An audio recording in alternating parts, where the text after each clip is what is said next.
Okay, I'm going to continue on. This is Mark 13, verse 25. The stars of heaven will fall, and the powers in heaven will be shaken. Then they will see the Son of Man coming in the clouds with great power and glory. 777 when the real Jesus comes. And then he will send his angels and gather together his elect from the four winds, the four corners of the world, from the furthest part of the earth to the furthest part of heaven. Now learn the parable of the fig tree. When its branch has already become tender and put forth leaves, you know that summer is near.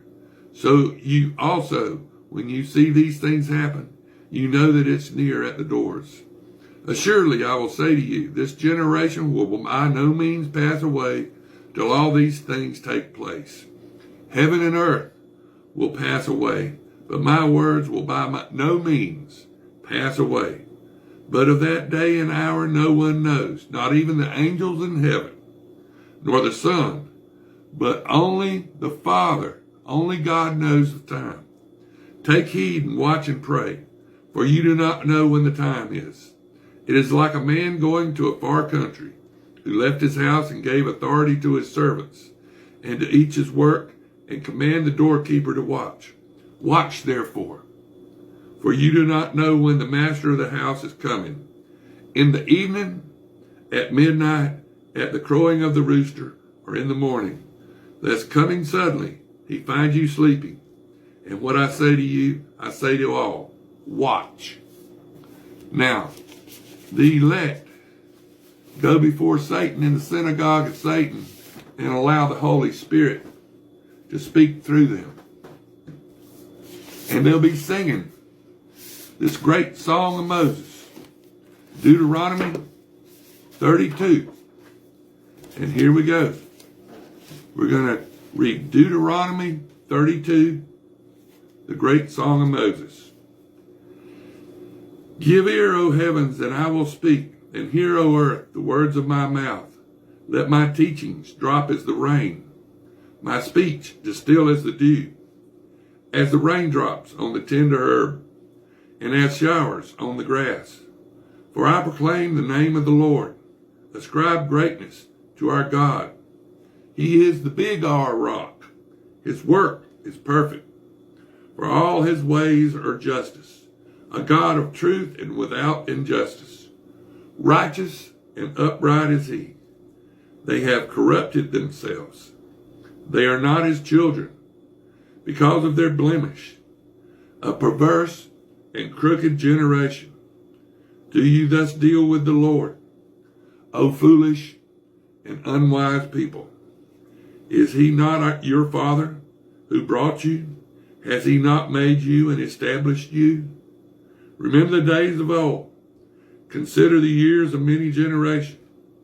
Ask your father, and he will show you, your elders, and they will tell you, when the Most High divided their inheritance to the nations.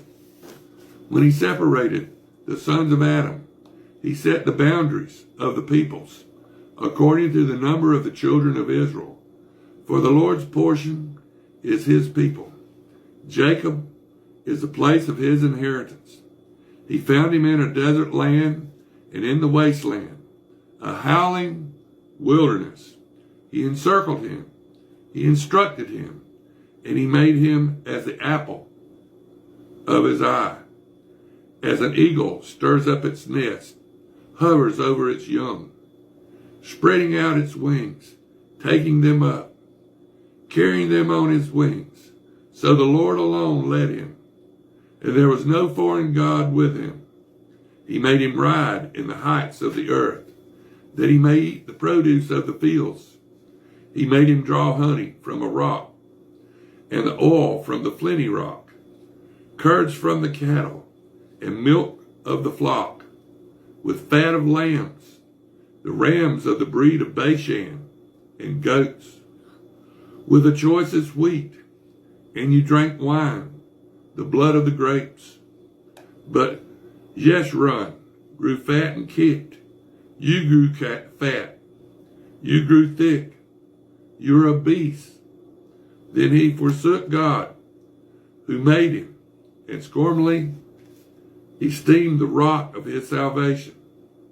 They provoked him to jealousy with foreign gods. With abominations, they provoked him to anger. They sacrificed to demons, not to God, to gods they did not know, to new gods, new arrivals that your father did not fear. Of the rock who begot you, you are unmindful, and have forgotten the God who fathered you.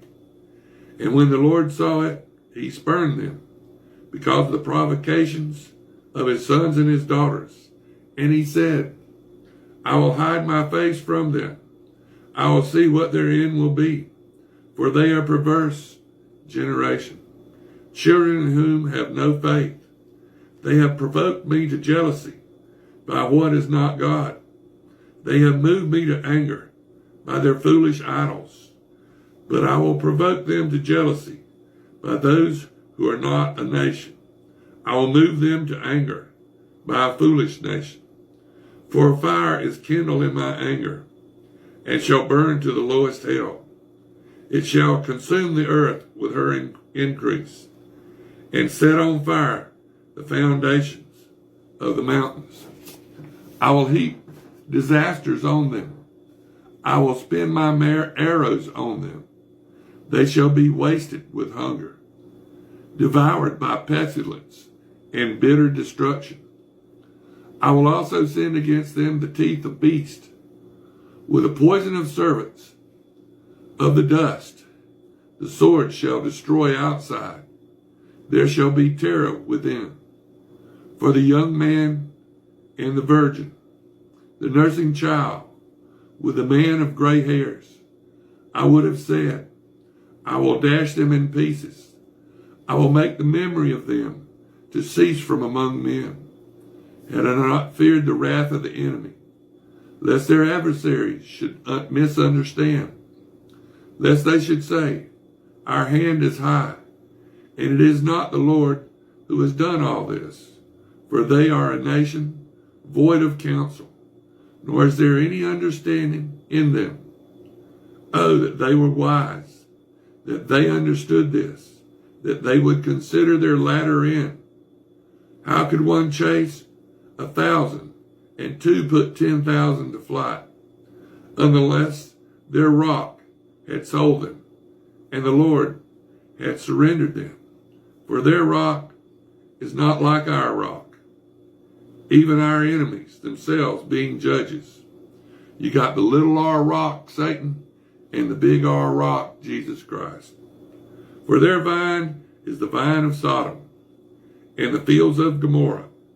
Their grapes are grapes of gall. Their clusters are bitter. Their wine is the poison of the serpents, and the cruel venom of cobras. Is this not laid up in store with me, sealed up among my treasures? Vengeance is mine, and recompense. Their foot shall slip in due time, for the day of their calamity is at hand, and the things to come hasten upon them. For the Lord will judge his people and have compassion on his servants, when he sees that their power is gone, and there is no one remaining, bond or free. He will say, where are their gods, the rock in which they sought refuge, who ate the fat of their sacrifices and drank the wine of their drink offering? Let them rise and help you, and be your refuge. Now see that I, even I, am he, and there is no God besides me. I kill and I make alive. I wound and I heal. Nor is there any who can deliver from my hand. For I raise my hand to heaven and say, as I live forever, if I whet my glistening sword and my hand takes hold on judgment, I will render vengeance to my enemies and repay those who hate me. I will make arrows drunk with blood, and my sword will devour flesh. With the blood of the slain and the captives, from the heads of the leaders